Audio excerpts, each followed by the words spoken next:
Amber Davies and welcome to Call to Stage. This is the space where musical theatre takes centre stage. From unforgettable backstage stories with incredible special guests to insights from my life and my theatre journey. We're leaving it all on the mic every single week, so let's jump in. Hi guys, welcome back to Call to Stage with me, Amber Davies. Now I have, this is verbatim from bio on Insta, Welsh Olivier nominated actor. It's the sensational Marc Antolin. Hello, thank you for having me. I fucking love that bio. I took it straight from my bio on Instagram. I love that. Yeah, I hope it's going to be me one day. It will be. I'm manifesting. It should be. Manifest. It'll work. Yeah. Also, how adorable is this? When Marc came in, he got me these adorable Welsh gifts, Welsh-themed gifts. Got to celebrate the hometown, you know? I know, and I feel like the Welshies in London, we have each other's back. We do. We got each other's back. We're taking over slightly. We are. Everywhere. We're everywhere. If you're Welsh, you're booked. Yeah. Get that job. Get that job. How are you? I'm very good. How are you? Good. Yeah, thank you for having me. No, thank you. I feel like we've been trying to make this work for like 6 months, haven't we? Yeah. And the schedules have aligned. You could just kept going to the top of my list like that. Oh, thank you. And then you kept doing more stuff, and I think, yeah, we want him. We want him. Get him on. Yeah. Before we get started on all the juicy goss, any pre-show rituals as Leo? I have a whole routine. Tell me everything. So it started. I'm slightly OCD. I'm not, and I get into these routines, and I sort of like, did I switch that off before I left the house? I always do that. And I have to go back in, reset the alarm, check everything's off. But with this show in particular, I've got so many because I'm not in the show until the first 12 minutes I'm off stage. Stunning. But I hate not being a beginner because I don't feel ready for a show. Yeah. So I always stand backstage at beginners for about 12 minutes, getting nervous.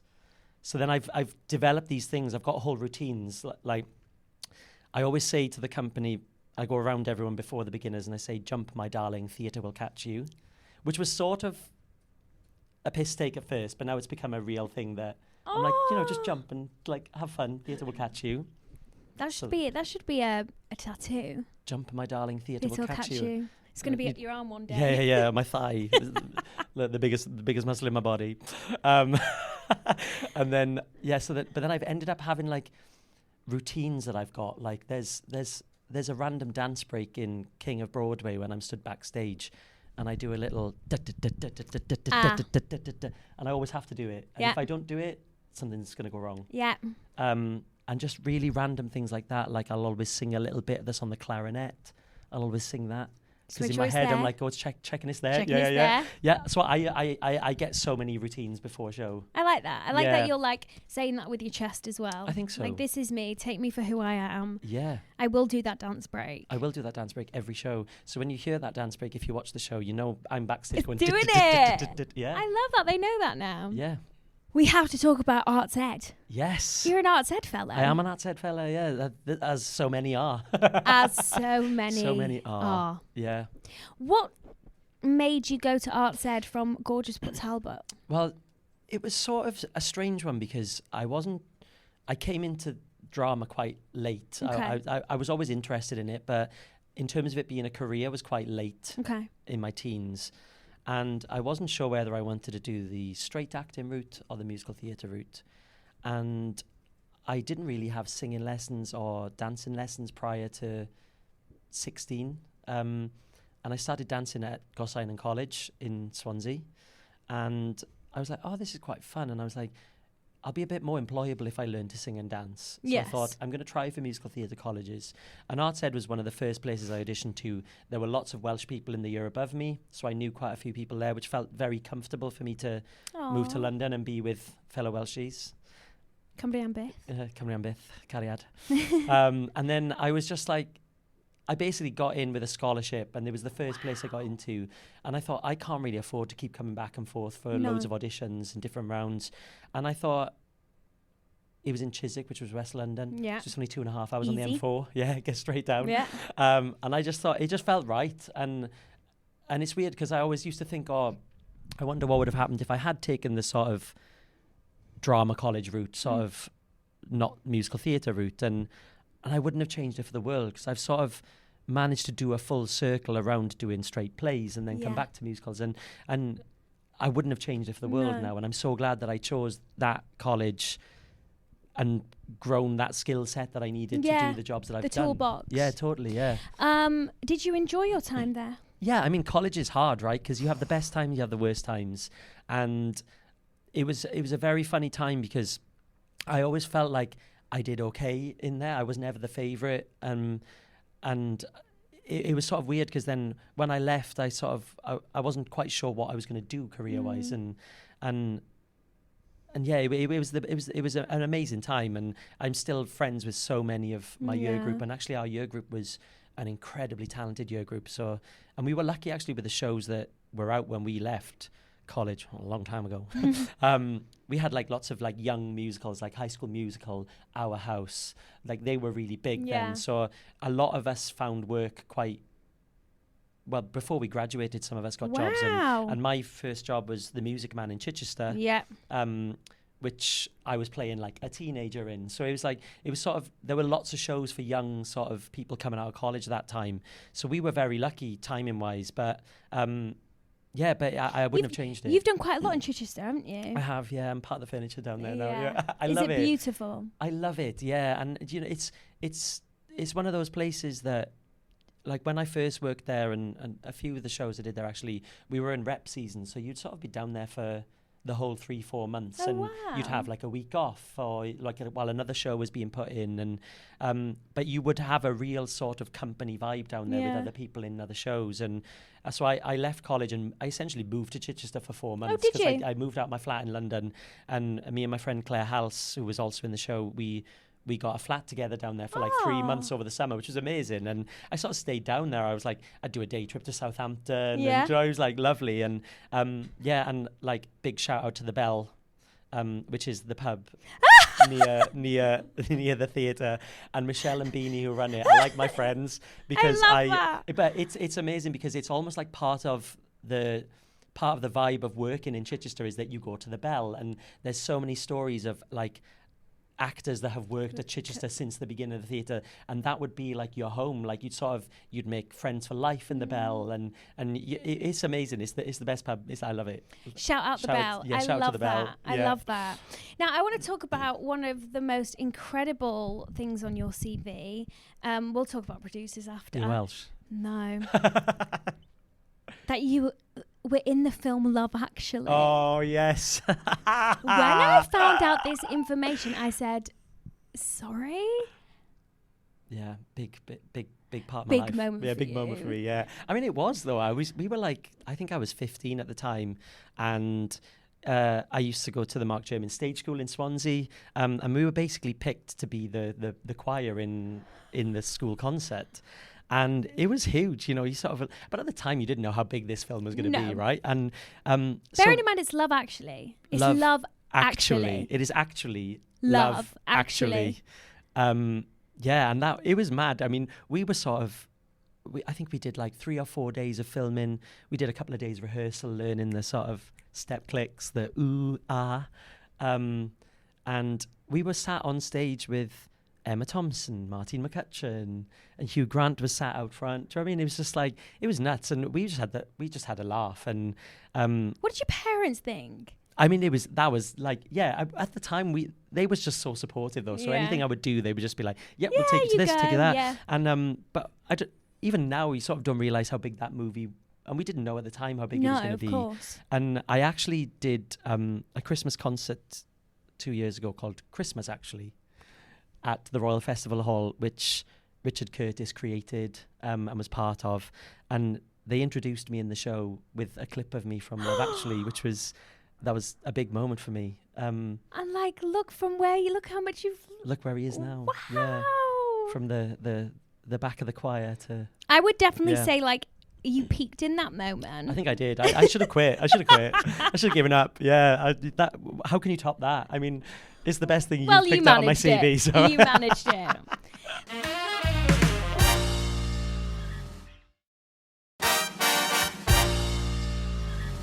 Let's talk about the producers. Yes. So you play Leo Bloom. I do play Leo Bloom.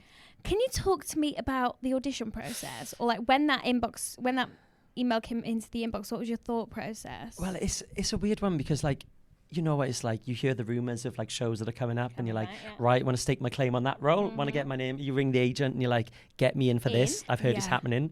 Whereas with this, it just came total surprise.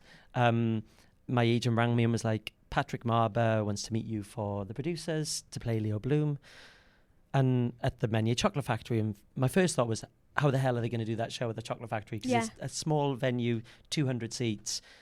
I was a huge fan of Patrick's. I remember reading Closer, the play, and seeing it at the Donmar many years ago, and being sort of like in awe of it, and lots of other plays that he'd written and directed. And I was like, this sounds incredible. Reread the script, and I was like, wow, this is amazing. And I remember seeing the show at Drury Lane when I was at Arts Ed. And I was like, actually, the script is mostly set in small locations, but like an office, a rooftop, someone's living room. Do you know, it's only in the big sort of Springtime for Hitler section where it goes into a huge sort of show number that needs a huge theatre sort of space. And I was like, I can really see this working. So met Patrick, and the kindest, loveliest man ever. He sort of was like, hello. He was like, oh, you're the first person I thought of for this role. He'd seen me in a production of The Flying Lovers of Vitebsk, which I did years ago at the Globe Theatre. And I was playing Marc Chagall, this Russian Jewish artist, and I did lots of clowning. There was lots of sort of being silly and slapstick stuff. And he said, I remembered you from that. And he was like, I thought you'd be perfect for this role. Which is nuts, because I hadn't even known he'd seen the show. And had I known that, I probably would have reached out to him and gone, hey, I heard you saw this show. No, but and the fact that he remembered, because this was 2016 I did that show, so it was a long time ago. Decade ago. Almost, yeah. Yes. No, sadly, a decade ago. It is a decade ago, yeah. And that's the impact you had on him. Well, that 10 years later, he thought, that man. Yeah. And it was nuts, because then we sort of... Patrick has never directed a musical before, so I didn't sing in my first audition. They just sent me the scenes, and so I read the scene with Patrick. He played Max in the scene, which was quite fun. And he was like, oh, I quite like this. Let's do it again. So we did it again. He was like, I don't really have notes for you. He's like, you've got the character. He was like, let's just have a bit of fun with it. And then I did another, there was a monologue in the courtroom scene towards the end of the show, which leads into a song. So I just started singing the song a cappella. And he was like, oh, thank you so much for doing that. It was so nice to hear your voice when you sing. And he basically said to me at the end of the audition, he was like, look, he was like, I'm not sure how long this process is going to be. He was like, I've never done a musical. I'm sure there are many other hoops you have to jump through. You might have to sing and dance, this, that, and the other. But he was like, don't read into our silence, because you're the first person I've seen, and I don't know what happens after this. So he really was like a guinea pig. This is his first time. Yeah, totally, yeah. And then, I sort of, and he said, but he was like, but know that you've absolutely smashed this audition today. And I was just, and what was so nice was I think I was in there for about an hour and a half, and he was so interested in me as a person and my upbringing and my life up until this audition moment. And it was really nice, because you don't really get that. And in audition rooms, it's like, okay, stand there, let's go from the top. But actually, I feel like you get the most out of people when you're relaxed and you have that interest in them as a person. And it was just it was the most loveliest audition. And I thought, do you know, if nothing comes of this, I've had a really lovely hour and a half meeting Patrick, reading scenes with him and having fun. And then a week later, I got a call saying, right, you're the only person we're sending off on tape to Mel Brooks. He has to okay you. He has to say yes for you playing the part. Come in next week, bring these different costumes for the different scenes, because he said, let's give Mel the best chance of seeing you as the role. Learn this scene. So I went back in, filmed it, sent the tape off, and then a few days later found out I'd got it. And it was mad, because the worst bit was sort of knowing that the role was mine if Mel says yes. So that was the worst bit. I was sort of, because I was like, if he says no, then there's no changing anyone's mind. No. And so, and then as soon as Patrick sent me an email, and the title was just like, you can do it. And it was like, Mel's giving you the blessing to play the role. And oh, wow. Yeah, and it was amazing. What a gorgeous, unique experience. It was really, and it was really special, and it felt really, I was really touched by it, because you don't get that kindness in no, those you situations really a lot. don't, and it's quite intimate. It really was, yeah. And it just felt very personal then, and you felt like, yes, of course I have got this role because I've had this wonderful sort of audition experience of getting this part, and it just felt, I felt like it was meant to happen, in a way. Yeah. And are you loving every second of it? I'm loving it. We're about 5 months into the run now at the Garrick, and we did 3 months run at the Meunier. And do you know what? It's to bring people such joy every night. I mean, you know what this is like when you're doing a show that people just get so much happiness from, and you know, everyone's sad at the moment. So to hear people laughing hysterically, sort of side splitting 2.5 hours almost each night is just incredible. Yeah. And you see people sort of like not quite skipping down the road after, but you know, you just there's about an energy. and like where we come out of stage door, people are normally leaving the theatre and they're all just like, oh my god, thank you so much, that was so much fun, and people have come back quite a few times to watch it because they're like, I just need to laugh again for 3 hours. And the show is, the company is so lovely. They're the most talented bunch, and I always say they're like quadruple threats because they have to sing, dance and act, and they've got to be hilarious as well, and they're all so funny, and it's just such a lovely building to be in, and nice. And I think that is really reflected in backstage as well. And on stage you can feel it. Totally, and you know, it's there's so much to see because everyone multi-roles as different parts. So like, I think people that come back again to see it always see something different, which is fun. Yeah. And how long have you got left? Well, we're booking until September at the moment. September? Yeah, we were actually meant to finish the run last week. Oh my gosh! Yeah, and then we found out quite early on that we were extending until September. And I bet that is such an amazing feeling. Yeah, I mean, I normally do shows that are 2 months runs and that's it. I haven't done a long run in a show since 2012, a long time ago. And so this for me is just so nice to sort of know that I'm going to be doing this, and we get to have fun with each other for however long, and who knows, maybe it will extend beyond September, which would be amazing. So. And can I just ask, so for over a decade you've been doing short runs. Yeah. How is it comparison to doing a long run? Like, are you still discovering, or are you kind of set in stone? Yeah, well, I mean, the thing with short runs is you sort of you work it out, and then there's always a hope that some of these short runs might have another life. You know, you sort of hope, oh, this might transfer to town, or it might have another sort of outing at some point. And so you always think this might be the end, but sometimes you say goodbye to them and you go, that was that.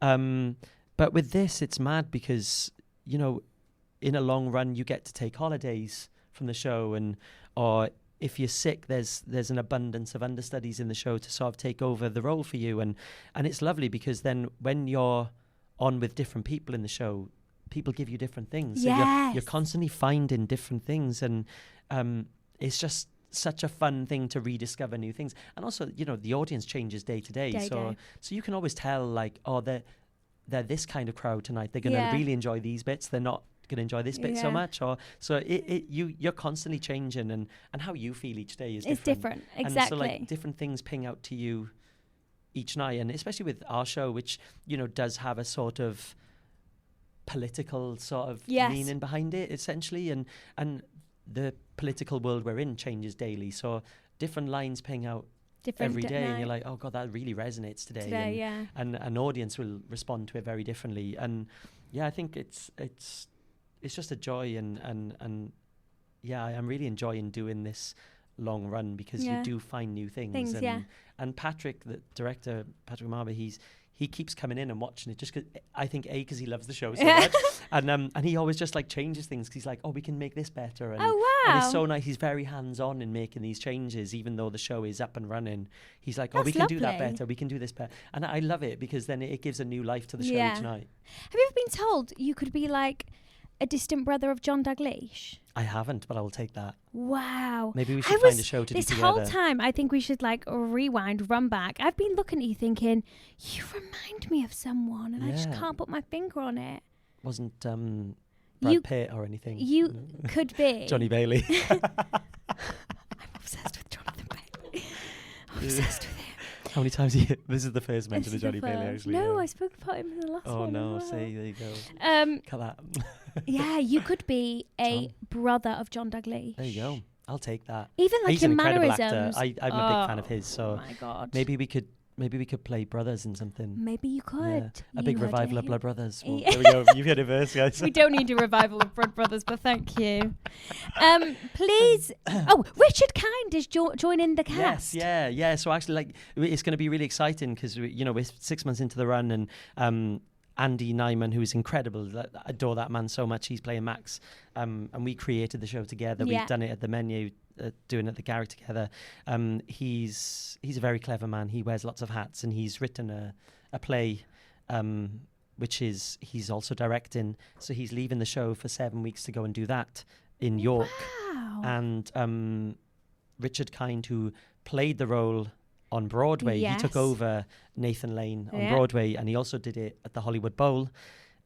He's coming in. He's coming in for 7 weeks to play Max in the Garrick Theatre. And you get to play opposite. And I get to play opposite him. And I was in New York last week, and me and him met for a coffee before he starts rehearsals, and it was just so fun. And Richard Kind by name and kind by nature. He's a very beautiful man, and he arrived in London yesterday. He started rehearsals today. So yes, have you been in rehearsals today? I haven't. No. Okay. No. I joined. Say apologies for Yeah. getting you here. No, he dragged me out. Yeah, no, it's fine. No, but he so it's going to be really fun because he's obviously played the role in a very different production. Yeah. But he's so excited to sort of rediscover this new version that we're doing and revisit the role almost 20 years later from when he first did it. So wow. So it's going to be very fun, and he's only there for 7 weeks. So but all the tickets will go, won't they? I imagine so, yeah. Well, there'll be a waiting list to see that. And how lovely that the producers has let Andy go and do that. Yeah, like that's quite unheard of. I think that's beautiful. Yeah, and I think I think he's been writing this play for a very long time. So I think it was always something that he's wanted to be part of directing it as well. So so it was always sort of known that he would be leaving the show to do that. Yeah, that is amazing. But then come back come back and put the shoes back on. Exactly. A couple of things I want to talk to you about. The first one is I Wish You Well. Yes. What a success. What a success. You had Idris on you, didn't you? And he told you about the over 25s. I'm dying. The over 25s. It was the over 25s category. But it was so, I mean, that show was such a surprise because I did a reading of it, and they were like, look, it's going to Edinburgh in a couple of months. We'd love you to do it if you want to do it. Yeah. And I was like, yeah, sure. And I was like, I'd done Edinburgh before. I had such a good time. And I think it's one of those things I was resistant to do it at first because I was like, oh, I had such a good time in Edinburgh the first time, and I don't want to sort of not have that same experience again. And oh my God, we literally felt like pop stars walking around because, I mean, obviously it was like Diana Vickers, Tori and Idris and myself. But the best thing for me was because like I was playing an 80-year-old man. So I had a grey wig and I greyed my beard for the show. So like no one knew who I was. So like I'd be with these three walking around and we'd be sort of strutting around Edinburgh like pre-show, after show.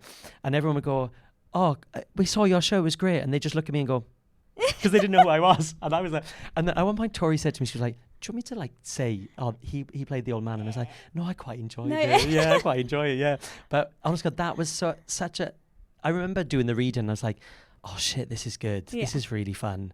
And so silly. Yeah. And so topical.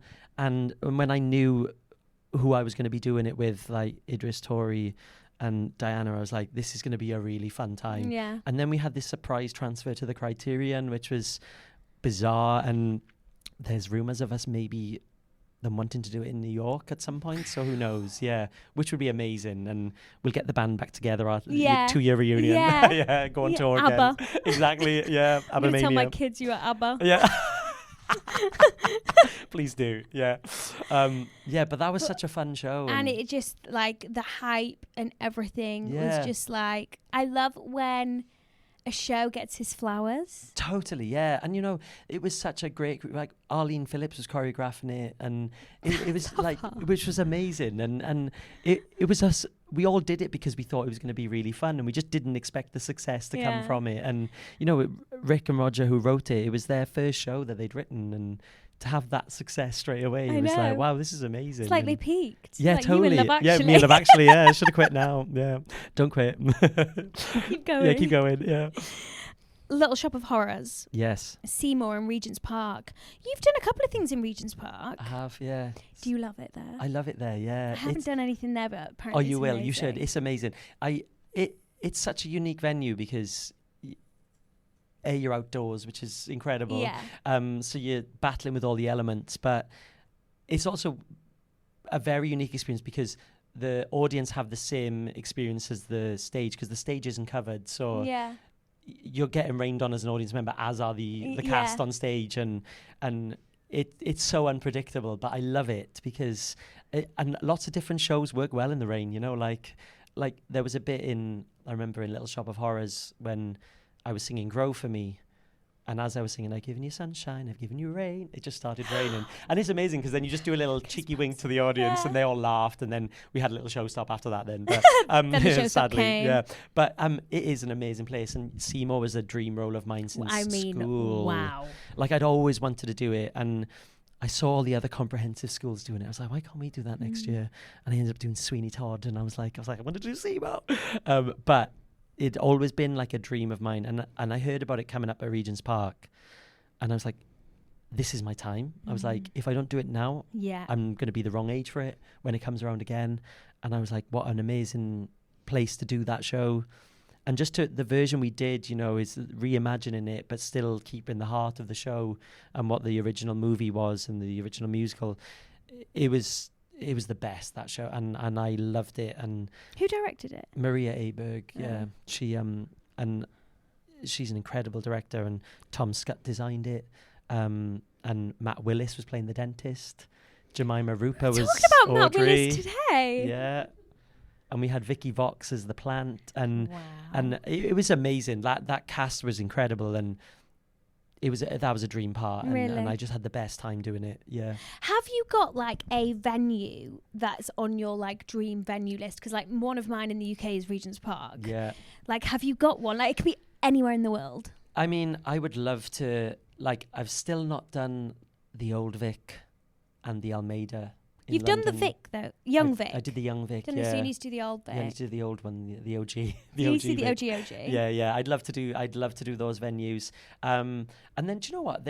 I don't even know where this place is, but there's like this outdoor opera venue somewhere in Europe, and they have these incredible sets. And I think it just comes up on my Instagram, like, you know, like algorithms manifesting. Yeah. And it's generally like it's on the water somewhere, this stage, and I don't even know where it is, but that would be pretty cool. I don't know what show I'll do. I'll do I Wish You Well there. Yeah. I love that. Yeah. That keeps coming up. But also I've worked at, I actually rewind. I would love to work at the Wales Millennium Centre. I've never done it. You never done the Wales Millennium Centre? I've never done the Wales Millennium Centre. Mic drop. It's beautiful. I know. And I love going there. There's something like, it's such a grand feeling. Of course. But there's something like, when I perform there, I feel like every single person in that auditorium has my back. Totally, yeah. Well. No, of course, yeah. And oh, you'd love it. You've got to do it. Why did you do One Night Only? Maybe I will. Yeah, would you come and guessing? I'll be your... There you go. No, what's that act at the start? The what? Tribute act. No, what's that start thing? Oh, the warm-up. I'll be the warm-up. You can be the warm-up. You can be my warm-up, yeah. I'll be your Everyone warm-up. will leave after you've done your numbers. They'll be like, oh, there we are. We've seen the main event. I'll just give them Welsh cakes. There you go. My gosh. Give them Welsh You cakes have and to daffodils. do a One Night Only with Marc at the Wales Millennium Centre. There we go. I'll do all my greatest hits. I'll do Love Actually. Yeah. Do you love... You have I'll call it Marc Antolin, actually. Yeah. There you go. You heard it, yeah, first. There we go. Marc Antolin, actually. I feel like I've put you on something there. The wheels are turning. Yeah. And I feel like, wait, do I get involved in somewhere? Listen, let's do it. 2027. Because you've done so much. Like, I had to pick apart your CV and I just thought, like, this is exhausting. Like, I didn't even know, like, there's so many things, like, bells are ringing, you played Paul at the Union Theatre, From Here to Eternity, The Trial. Matilda. Matilda twice in 2 separate places. Yeah. I haven't even got that down. That's just from memory. There we go. Well done. Hello, Dolly, Regents. And this is hot, like zero of what you'd actually done. I just put out what I thought we could talk about. But it's is there anything you're like, I have to do that? It's weird because things constantly surprise you, and then once you've done them, you're like, God, that was a real dream job.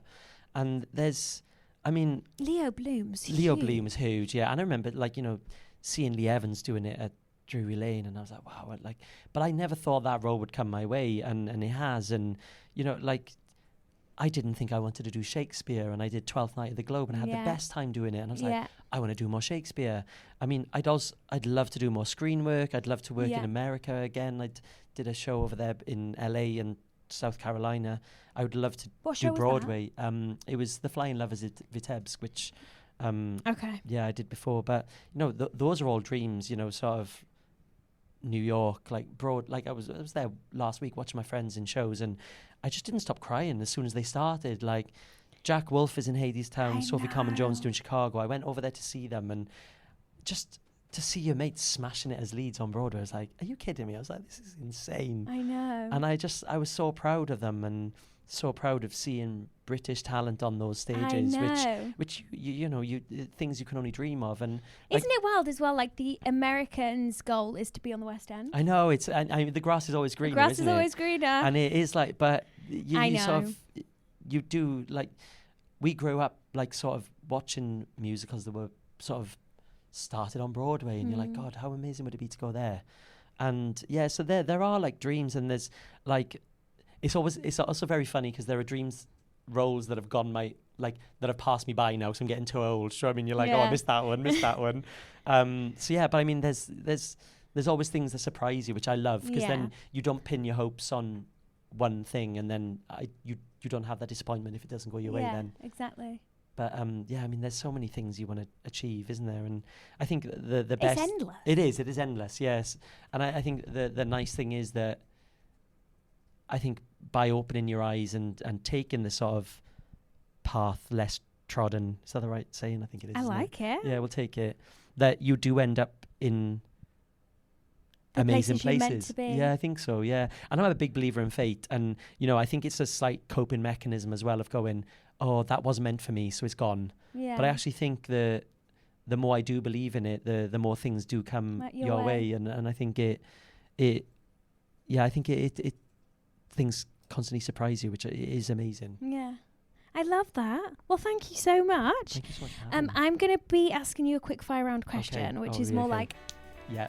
But guys, if you are signed up to our Patreon, you will hear me ask Mark these questions in a second. But thank you so much. Thank you. I've had the best time. Thank you. Yeah, enjoy the Welsh cake. I will.